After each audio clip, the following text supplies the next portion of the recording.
Vamos ler a questão. Se 3 copiadoras produzem 200 cópias de um determinado documento em 2 horas, em quanto tempo 5 copiadoras, que apresentam a mesma produtividade das 3 mencionadas anteriormente, produzirão 700 cópias desse mesmo documento? Ok? Então vamos lá. Agora eu tenho 3 grandezas. Eu tenho copiadoras, eu tenho cópias e eu tenho as horas que elas produzem essas cópias, tá? Então, aí eu já tenho 3 grandezas. A primeira sempre vem completinha, ó, 3, 202. Então, vamos botar 3 copiadoras, 200 cópias em 2 horas. E aí ele já começa a segunda informação, perguntando em quanto tempo, então em quantas horas, tá? Por isso que esse X está aqui embaixo de horas.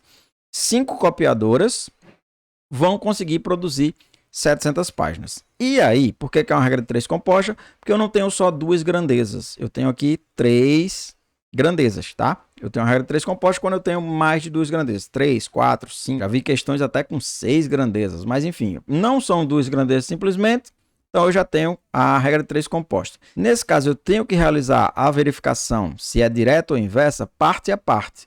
Primeiro, eu olho a grandeza que tem o X, essa vai ser a grandeza dominante. Então, no caso aqui, quantidade de horas. Tudo a gente vai estudar com relação a horas, tá? Eu vou saber se cópias é direta ou inversa a horas, se copiadoras são diretas ou inversas a horas, tá? Então, tudo com relação a hora. Faz de conta que ela é uma estrela aqui da questão, tá? Sempre vou ter que perguntar tudo com relação a ela. Então, esqueça cópias. Nessa hora, você faz de conta que essa grandeza não existe. Esse número não aumenta e nem diminui. Se você olhar para cá e ficar tentando estudar com isso aqui, você vai se confundir. Então, esquece. Não tem cópias, tá? Se pergunte apenas se a relação copiadoras-horas é uma relação direta ou inversa. Então, é o seguinte. Você tem um serviço para fazer. Não olha para cá, não. Você tem um serviço qualquer para fazer. Com 3 copiadoras, você gasta 2 horas. Para fazer o mesmo serviço, se você tiver mais copiadoras a seu dispor, você vai gastar mais ou menos horas.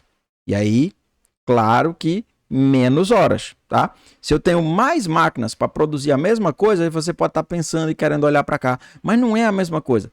Na hora de estudar, na hora de decidir se é direta ou inversa, você não pode olhar para outras grandezas, tá?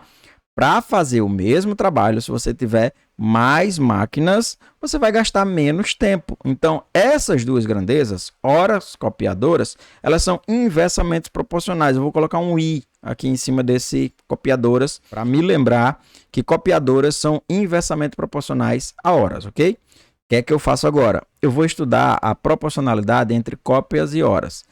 Nessa hora, eu esqueço que existe copiadora, eu esqueço que esses números 3 e 5 estão aqui, tá? Não olho para cá, senão eu vou me confundir. Eu só me pergunto, eu tenho 200 cópias para fazer, vou demorar 2 horas. Se eu tiver 700 cópias para fazer, eu vou demorar mais ou menos horas. Aqui é lógico que mais, né? Eu tenho mais serviço para fazer, eu vou precisar de mais tempo para entregar esse serviço, sem olhar para cá, tá? Então, cópias é uma grandeza diretamente proporcional à quantidade de horas. Quanto mais trabalho, mais tempo eu vou demorar para realizar esse trabalho. Coloquei esse I e esse D para não esquecer na hora de montar a minha multiplicação, a minha equação, porque agora eu vou demorar mais um pouquinho, né? Quando eu tinha a regra 3 simples, ou cruzava, ou multiplicava em linha. Agora não, eu tenho 3 grandezas. E aí? Seguinte, esse 2 sobre x vai ficar em um lado da equação. Então, 2 está para x. E aí você coloca a igualdade. As outras frações, quantas fossem, aqui só são 2, mas você poderia ter mais, elas vão se multiplicar. Vai ser uma vezes a outra, se existisse, vezes a outra. Só que aí você tem que ter cuidado agora. Ó. As inversas virão para cá, para a equação, de forma invertida. Já que ela é uma grandeza inversa, você não vai trazer 3 para 5, você vai trazer 5 para 3, tá? Você inverteu a fração. A direta não, se fosse uma grandeza direta, né? Você colocava do jeito que ela está lá na montagem, 200 para 700, tá? E aí 200 para 700, deixa eu pegar minha canetinha aqui para a gente cortar esses zeros, né? Ó, não precisa trabalhar com esse monte de zero. Coloca 2 para 7, fica bem melhor 2 para 7 do que trabalhar com 200 e 700, tá? Então deu uma simplificada aqui. Agora sim, você realiza uma multiplicação, ó. Aqui você vai ter 10 e aqui você vai ter 21, confere? Então vai ficar x vezes 10, ou x vezes 5, 5x, vezes 2, 10x, né? Fazendo meio pelos extremos aqui. Então, 5 vezes x, 5x, vezes 2, 10x. Ou multiplicava os dois aqui de cima, 10 vezes x, 10x. E aqui a mesma coisa, ó, o 2 vai multiplicar esse 3 e esse 7. Então, vai ser 2 vezes 3, 6. 6 vezes 7, 42. Quem quisesse também, 3 vezes 7, 21. 21 vezes 2, 42. E agora já está bem facinho, né?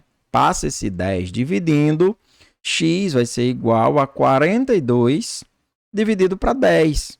42 dividido para 10 nada mais é do que 4,2. 4,2 horas. Letra A, gabarito correto. Vou ficando por aqui, vou pedindo para você deixar o seu like se esse vídeo te ajudou para a preparação de alguma prova. Pedir para você comentar, isso é mais importante do que tudo, tá? Eu só quero produzir material, conteúdo que seja interessante para você que se inscreveu no canal. Então, qual banca você está enfrentando, qual concurso você vai fazer, que assunto você tem dificuldade. E aí, só através dos comentários é que eu vou pescando ali e vou produzindo novos vídeos, tá? Se inscreva e aí você vai ser notificado pelo YouTube quando eu realizar algum vídeo que você pediu nos comentários. E compartilhe esse material com alguém que você sabe que vai prestar alguma prova, esse vídeo em específico, da banca AOCP. Forte abraço a todos e até mais!